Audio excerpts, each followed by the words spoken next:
Albert Einstein naît le 14 mars 1879 à Ulm, dans le royaume de Württemberg, en Allemagne. Il grandit dans une famille juive non pratiquante. Très jeune, il montre une grande curiosité pour les sciences, mais aussi un esprit indépendant qui lui pose parfois problème à l'école.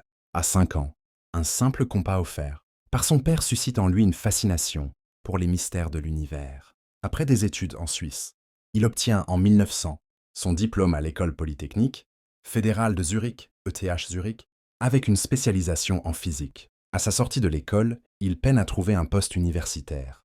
En 1912, il commence à travailler comme examinateur technique à l'Office des brevets de Berne, en Suisse. C'est un emploi peu prestigieux, mais il lui laisse du temps libre pour ses recherches personnelles.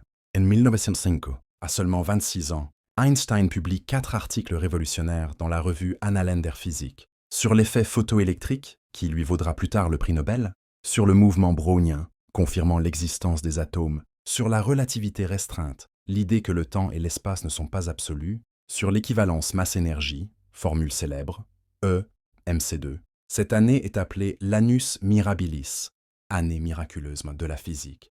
Après 1905, Einstein devient célèbre dans le monde scientifique. Il développe ensuite la théorie de la relativité générale, publiée en 1915, une nouvelle description de la gravitation. Cette théorie sera confirmée en 1909 par des observations d'une éclipse solaire, ce qui fera d'Einstein une véritable célébrité mondiale.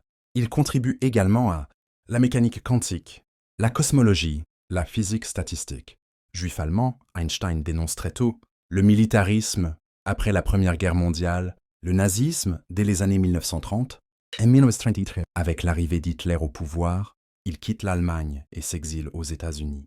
Il devient professeur à l'Institute for Advanced Study à Princeton. En 1939, inquiet que l'Allemagne nazie développe l'arme nucléaire, Einstein signe une lettre à Franklin Roosevelt pour alerter sur cette menace. Cela contribue indirectement à lancer le projet Manhattan, qui mènera à la fabrication de la bombe atomique. Après la guerre, Einstein devient un militant actif pour le désarmement nucléaire, la paix mondiale, la création d'un gouvernement mondial. Albert Einstein meurt le 18 avril 1955 à Princeton, à 76 ans, d'une rupture d'anévrisme. Son cerveau sera prélevé, sans l'accord de sa famille, pour des recherches scientifiques. Aujourd'hui, Einstein reste un symbole universel du génie scientifique, une figure de la curiosité intellectuelle, de l'anticonformisme et de l'humanisme, une icône populaire, reconnaissable par ses cheveux en bataille et son regard malicieux. Ses travaux ont bouleversé notre compréhension du temps, de l'espace, de la matière, de l'énergie